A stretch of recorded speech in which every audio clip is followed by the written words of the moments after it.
Le corps causal. Toute l'énergie qualifiée de façon constructive et rassemblée durant toutes vos incarnations se trouve dans ce grand réservoir de bien et de perfection, qui se présente comme cette cercle concentrique de couleurs autour de la présence Ayam et qui est le corps causal. Dans ce corps sont stockés au ciel des trésors qui ne peuvent ni se rouiller, ni décliner, ni être volés. Le corps causal contient le bien accumulé. L'opposé du karma. C'est l'énergie qualifiée de manière harmonieuse.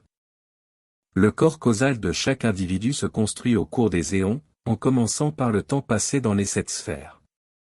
Même quand nous ne sommes pas en incarnation, nous ajoutons du bien à ce corps causal. Il en résulte que tous les corps causals ne sont pas identiques. La bande de couleurs de la sphère, dans laquelle vous avez séjourné le plus longtemps, sera la plus grande autour du corps causal. Elle détermine le rayon auquel vous appartenez en tant qu'individu.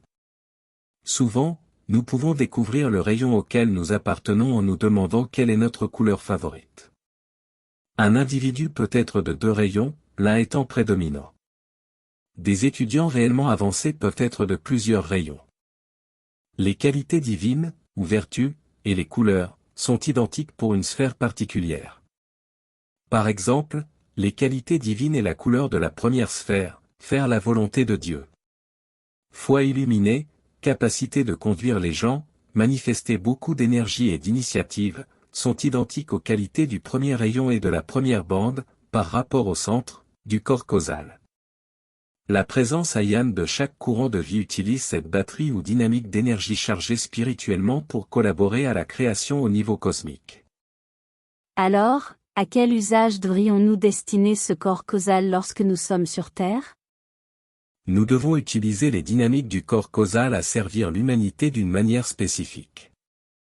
La seule raison pour laquelle nous nous incarnons est de servir Dieu. En servant l'humanité, nous servons Dieu. Bien, mais comment fonctionne ce corps causal ici sur Terre? Lorsque nous devenons conscients de la présence Ayam et faisons la demande d'utiliser les dynamiques de notre corps causal. Notre présence en est véritablement heureuse. Alors se met en route le processus de purification des 4 corps inférieurs.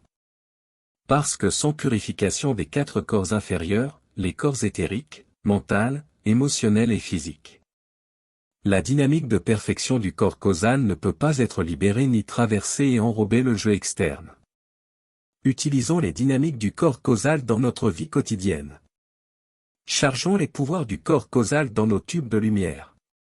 Chargez les dynamiques de votre corps causal dans les situations et les courants de vie qui en ont besoin. Est-ce que nous envoyons de la guérison lorsque nous entendons la sirène d'une ambulance? Lorsque nous voyons un estropié, est-ce que nous lui envoyons de la lumière, au lieu de notre pitié? Tous les jours, nous pouvons utiliser nos pouvoirs divins.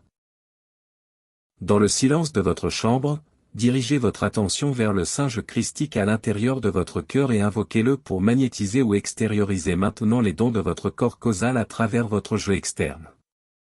C'est véritablement l'exigence de cette heure terrestre. Le corps causal rend encore un autre service, lorsque, à raison de 51%. L'énergie de l'individu est qualifiée de perfection, cette énergie ancrée dans le corps causal agit comme un aimant et aide le courant de vie à faire son ascension. Donc, le corps causal devient la cause de l'ascension, d'où son nom. Les audios ne remplacent pas les écrits qui contiennent la radiation et les qualités des maîtres d'amour. Le but étant de faire connaître à des non-étudiants l'enseignement Ayam. Ce livre est dédié avec le plus profond amour éternel et avec toute notre gratitude au bien et aimé Maître ascensionné Saint-Germain, Jésus, Nada, au grand divin directeur, à la grande fraternité blanche, à la fraternité du royal Téton, à la fraternité du mont Shasta, aux grands êtres de Vénus et aux autres maîtres ascensionnés qui, avec amour, nous ont dispensé une aide illimitée.